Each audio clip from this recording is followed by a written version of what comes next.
ni matarajio yetu Christmas ya mwaka huu itakuwa ni chachu ya kuenzi umoja wetu wa kitaifa, ya kwamba hatuna nchi nyingine, sisi sote Waislamu, Wakristo na dini nyingine ni wa Tanzania.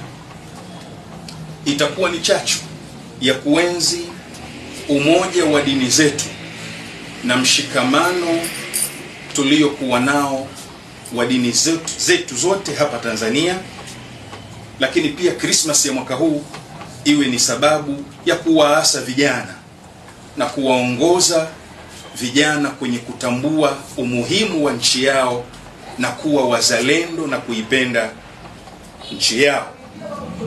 Lakini pia Christmas ya mwaka huu iwe ni sababu ya sisi wa Tanzania kuvumiliana, kustahamiliana, na mwisho iwe ni sababu Christmas ya mwaka huu kuirudisha sura yetu ya Tanzania tuliyokuwa nayo, tukisifika nayo kitaifa na kimataifa, ikisifika Tanzania ya amani, ikisifika Tanzania kisiwa cha amani, taifa la lugha moja, taifa la watu wanaovumiliana, taifa la mshikamano, taifa la watu ambao hawajui kubaguana kwa dini zao, kwa kabila zao na kwa rangi zao.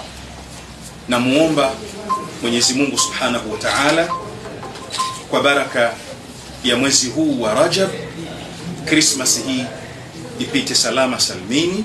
Hayo wamebarikiwa uongozi, basi wanatakiwa kurudisha kwa Mungu na kushukuru Mungu, umenipa uongozi na mimi nafikisha message yako kwa watu.